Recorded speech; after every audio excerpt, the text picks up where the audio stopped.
Bonjour les amis, merci d'aimer Frosty et de vous abonner à ma chaîne. Je suis heureux de rendre le temps des histoires agréable et aventureux pour vous tous. Dans la forêt profonde où les grands arbres se balancent, vivait un renard roux rusé, malin à tous égards. Et tout près, dans une tanière si douillette et rare, vivait un grand ours brun au cœur si juste. Alors rassemblez-vous, les enfants, et écoutez attentivement l'histoire de quand le renard a trouvé son égal, l'ours. Dans cette histoire d'esprit et d'élégance, vous découvrirez comment l'amitié triomphe sans comparaison. Il était une fois un renard très rusé, comme le sont tous les renards. Elle avait erré toute la nuit à la recherche de nourriture, mais elle n'en trouva pas. Le matin, elle est sortie sur le bord de la route et s'est allongée, se demandant ce qu'elle pourrait faire pour trouver quelque chose à manger. Et alors qu'elle était allongée et réfléchissait, avec son museau étendu sur ses pattes avant, elle a soudain senti l'odeur délicieuse du poisson. En levant la tête et en regardant le long de la route, elle vit une charrette tirée par des bœufs. « Bien, pensa le renard, voici la nourriture que j'attendais. » Elle se leva de l'endroit où elle était couchée et s'étendit au milieu de la route, feignant la mort. Alors que la charrette approchait de l'endroit où le renard était couché, le paysan arrêta les bœufs et la regarda attentivement.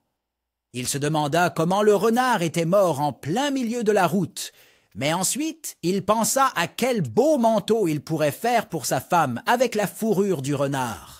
Il souleva le corps du renard du sol et le jeta dans la charrette, juste au-dessus du poisson. Puis il reprit son voyage, pressant les bœufs d'aller plus vite afin de rentrer rapidement chez lui et de dépecer le renard.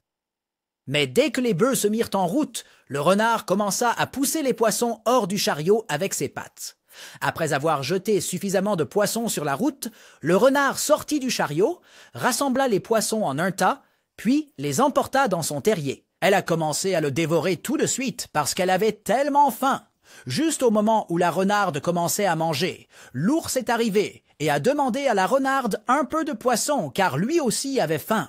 Mais la renarde ne voulait pas lui en donner. Au lieu de cela, le renard dit à l'ours d'aller au lac au milieu de la forêt, de s'asseoir avec sa queue dans l'eau toute la nuit, et lui promit qu'au matin il aurait beaucoup de poissons. L'ours fit exactement ce qu'on lui avait dit.